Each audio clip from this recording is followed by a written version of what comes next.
주일마다 쓰는 나의 신앙일기 TV 데일리 큐티 나무향기입니다. 오늘은 사사기 14장 1절에서 4절을 묵상하겠습니다. 삼손이 딥나에 내려가서 거기서 블레셋 사람의 딸들 중에서 한 여자를 보고 올라와서 자기 부모에게 말하여 이르되 내가 딥나에서 블레셋 사람의 딸들 중에서 한 여자를 보았사오니 이제 그를 맞이하여 내 아내로 삼게 하소서 하매 그의 부모가 그에게 이르되 내 형제들의 딸들 중에서나 내 백성 중에 어찌 여자가 없어서 내가 할례받지 아니한 블레셋 사람에게 가서 아내를 맞으려 하느냐 하니 삼손이 그의 아버지에게 이르되 내가 그 여자를 좋아하오니 나를 위하여 그 여자를 데려오소서 하니라. 그때 블레셋 사람이 이스라엘을 다스린 까닭에 삼손이 틈을 타서 블레셋 사람을 치려 함이었으나 그의 부모는 이 일이 여호와께로부터 나온 것인 줄은 알지 못하였더라. 결혼은 사람의 일생에 매우 중요한 과정입니다. 결혼을 통해 새로운 삶을 시작하기 때문입니다. 결혼 전에는 부모님의 가치관과 가정 문화가 자녀에게 그대로 영향을 미쳐서 그 가정에서 일어나는 일을 자녀가 그대로 받아들이게 됩니다. 그렇지만 결혼을 하게 되면 나와 다른 환경에서 성장한 배우자를 통해 새로운 가치관과 가정 문화를 접하게 됩니다. 나는 이런 가정 문화와 가치관을 가지고 성장했지만 나의 배우자는 나와 전혀 다른 가정 문화와 가치관을 가지고 성장했다는 것입니다.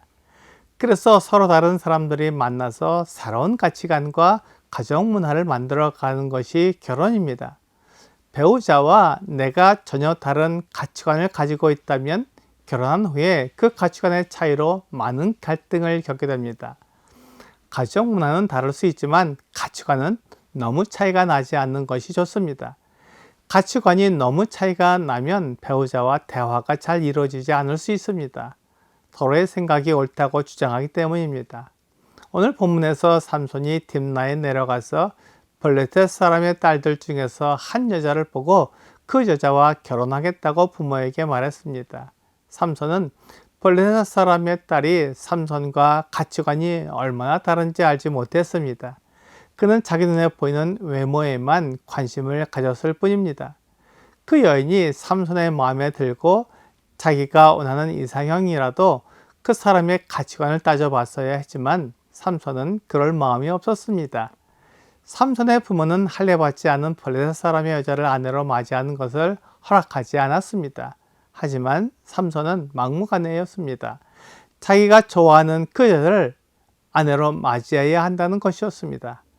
블레셋 사람들과 삼손은 가치관이 전혀 맞지 않았습니다. 블레셋 사람들은 하나님을 알지 못했습니다. 그들은 하나님이 아닌 우상을 섬겼습니다.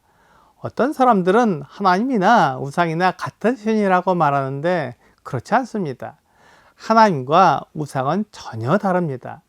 우상은 사람들이 만든 신이고 하나님은 사람을 만드신 창조주입니다.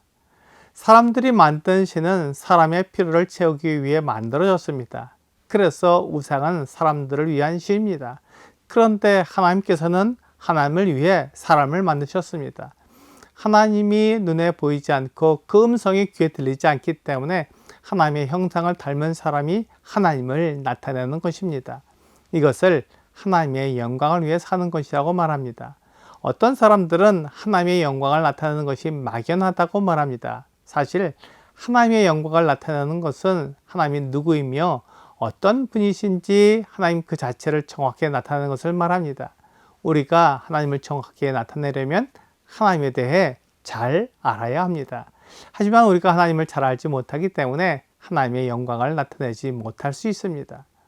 사람이 하나님을 떠났기 때문에 죄인이 되었습니다. 하나님께 돌아갈 수 없게 된 것입니다. 그래서 아무리 율법을 지키려고 애를 써도 율법을 지켜서 의롭게 될 수 없습니다.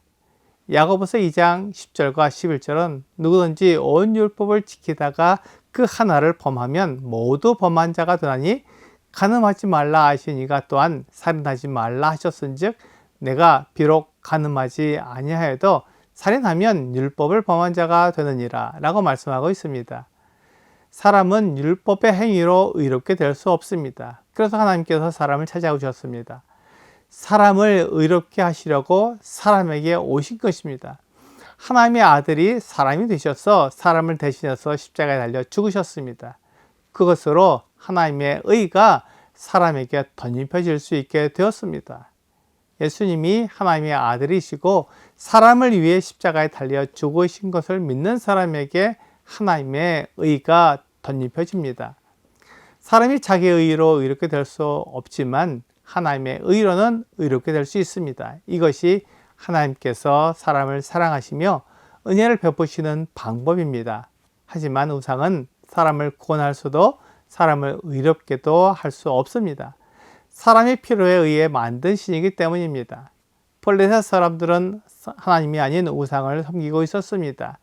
만일 블레셋 사람들과 이스라엘 사람들이 결혼하게 되면 가치관이 다르기 때문에 살 수 없습니다. 누군가는 자기의 가치관을 포기해야 합니다. 그래서 삼손의 부모님은 블레셋 여인과 결혼하는 것을 반대한 것입니다. 하지만 삼손은 그 여인과 결혼하게 해달라고 억지를 부렸습니다. 삼손은 여인의 외모를 보고 마음에 들었지만 결혼은 평생 함께하는 것이기 때문에 외모보다 가치관과 가정 문화가 더 중요합니다. 본문 4절에서 삼손이 틈을 타서 블레셋 사람들을 치려함이었다고 말씀하는 것은 아마도 삼손이 블레셋 여인과 결혼하게 되면 하나님께서 삼손을 통해 블레셋 사람들을 치신다는 것을 말하는 것 같습니다. 삼손이 의도적으로 블레셋을 치려고 블레셋 여인과 결혼하는 것이라기보다 삼손의 욕심을 사용하셔서 하나님의 뜻을 이루게 하시는 것으로 볼 수 있습니다. 그래서 이 일이 여호와께로부터 나온 것이라는 말씀은 하나님께서 삼손과 블레셋 여인이 결혼해서 하나님의 뜻을 이루게 하는 것이 아니라 그 상황을 사용하셔서 하나님의 뜻을 이루신다는 것입니다. 하나님은 선을 이루려고 악을 허락하지 않습니다. 과정은 어떻든지 결과만 좋으면 되는 것이 아니라 과정도 선해야 합니다. 자기 육체의 욕심을 구하면서 하나님의 의를 이룰 수는 없습니다. 그것은 두 주인을 섬기는 것과 같습니다. 오늘의 적용 질문을 보겠습니다. 의도가 좋아도 과정에 문제가 있다면 조심해야 합니다. 내가 계획하는 일 중에 의도가 좋으나 과정에 문제가 있는 것이 있나요? 생각해 보시고 다시 계획을 세워보세요. 우리는 하나님의 뜻에 맞게 계획을 세워야 합니다. 하나님의 뜻과 상관없이 계획을 세우면 하나님의 뜻과 충돌하게 됩니다. 내가 세운 계획의 결과가 좋을 수도 있습니다. 하지만 결과가 아무리 좋아도 과정에서 하나님의 뜻과 맞지 않으면 그것은 잘못된 것입니다. 오늘 결과가 아무리 좋아도 내 욕심을 이루는 것이라면 그것을 통해 하나님의 영광을 나타낼 수 없습니다. 모든 계획을 하나님의 뜻에 맞게 세워 과정과 결과가 모두 하나님의 영광을 나타내는 여러분과 제가 되기를 주 예수님의 이름으로 기도합니다.